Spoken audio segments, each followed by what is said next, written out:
آج ہم ایک نہایت دلچسپ اور تھوڑے مختلف موضوع کا جائزہ لے رہے ہیں، ایک ایسی تجویز جہاں قدیم روحانیت اور علم النجوم کو ملا کر انسانی مسائل کا حل بتایا گیا ہے۔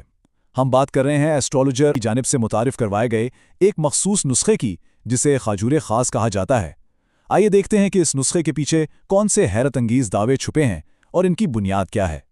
سوچئے، ایک عام سے خشک میوے کو انسانی تاریخ کے سب سے مشہور اور نایاب ہیرے یعنی کوہ نور کے برابر قرار دے دیا جائے۔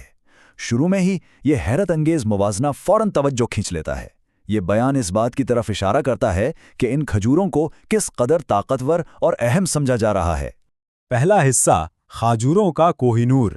تو یہ خاجور خاص آخر ہے کیا؟ ذریعے کے مطابق یہ کوئی عام کھجوریں نہیں ہیں جو بازار میں ملتی ہیں۔ انہیں ایک ایسی خصوصی روحانی تدبیر اور نسخے کے طور پر پیش کیا گیا ہے جو بڑی سے بڑی مشکلات سے نکلنے کا راستہ بن سکتی ہیں۔ انہیں تیار کرنے کا ایک نہایت مخصوص اور ڈیپلی اسپریچول طریقہ بتایا گیا ہے۔ اب آتے ہیں دوسرے حصے پر، حج کے وقت کی اہمیت۔ یہ اس پورے عمل کا سب سے اہم حصہ ہے جہاں وقت کی پابندی پر زور دیا گیا ہے۔ اب دعویٰ کرتے ہیں کہ جس مخصوص وقت پر مکہ میں حج کا خطبہ شروع ہوتا ہے وہ لمحہ ایک عظیم قبولیت کا لمحہ ہوتا ہے، اور ان کھجوروں کی ساری طاقت اس بات میں ہے کہ انہیں ٹھیک اسی وقت برکت دی جائے جب مکہ میں خطبہ چل رہا ہو۔ اس کو ایک بتدریج سٹیپ بائی سٹیپ پروسیس کے طور پر سمجھتے ہیں۔ پہلا سٹیپ، مکہ میں حج کا مقدس خطبہ شروع ہوتا ہے۔ دوسرا سٹیپ، پاکستان میں اس وقت کی ایک ایک سیکنڈ کے حساب سے نگرانی کی جاتی ہے۔ اور تیسرا سٹیپ، ٹھیک اسی لمحے روحانیت اور علم النجوم کے تحت ان کھجوروں پر دم کیا جاتا ہے۔ ایک وقت پر دو مختلف جگہوں کا یہ کنیکشن اس عمل کی جان ہے۔ اور یہ انتہائی باریکی والا عمل ہوتا کہاں ہے؟ اس کو گراؤنڈ ریالٹی سے جوڑنے کے لیے بتایا گیا ہے کہ یہ مخصوص تیاری کی جاتی ہے، یعنی ایک ٹھوس اور واضح فزیکل لوکیشن دے دی گئی ہے جہاں یہ روحانی دوا عملی شکل اختیار کرتا ہے۔ تیسرا حصہ، زندگی کی مشکلات کا علاج۔ آخر ان سب کا مقصد کیا ہے؟ یہاں جو دعوے کیے گئے ہیں ان کی فہرست کافی وسیع ہے۔ دعویٰ کیا گیا ہے کہ یہ ڈیٹس مالی بحران، شدید غربت، بے روزگاری اور یہاں تک کہ ازدواجی جھگڑے بھی سلجھا سکتی ہیں، اور تو اور لا علاج بیماریوں اور شدید نشے جیسی خطرناک لت کو توڑنے کے لیے بھی اسے اثر انداز بتایا گیا ہے۔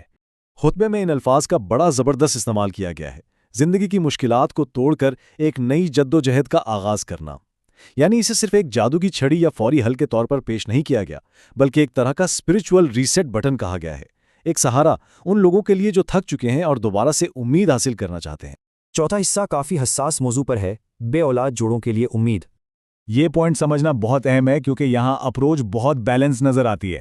نجومی کی جانب سے سخت تاکید کی گئی ہے کہ پراپر میڈیکل ٹریٹمنٹ کو بالکل نہ چھوڑا جائے، جدید سائنس کو نظر انداز نہیں کیا گیا، بلکہ نسخے کو صرف ایک ایکسٹرا روحانی سپورٹ اور اندرونی فائدے کے لیے استعمال کرنے کا مشورہ دیا گیا ہے۔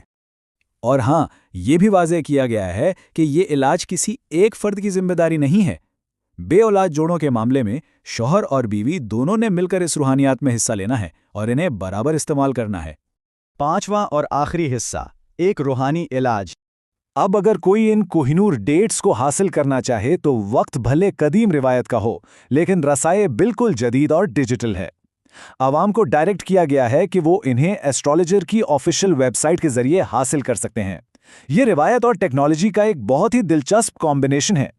اس پیور عمل کی تصدیق کس بنیاد پر کی جا رہی ہے؟ میزبان اور نجومی اس بات پر زور دیتے ہیں کہ یہ کوئی نئی چیز یا مارکیٹنگ کی ایجاد نہیں ہے، اسے نسلاً بعد نسل بزرگوں سے چلتا ہوا ایک محترم سلسلہ قرار دیا گیا ہے۔ لوگوں کا اعتماد جیتنے کے لیے اسے مسلسل چلنے والی ایک آب و تاب والی تاریخی روایت کے طور پر پیش کیا گیا ہے۔ یہاں اس جائزے کا اختتام ہوتا ہے، لیکن سوچئے، اتنی جدید سائنس، میڈیکل فیلڈز اور ٹیکنالوجی کی موجودگی کے باوجود آخر ایسی کیا وجہ ہے کہ انسان آج بھی اپنی پریشانیوں اور تکلیف کے حل کے لیے قدیم روحانیت اور علم النجوم کی طرف دیکھتا ہے؟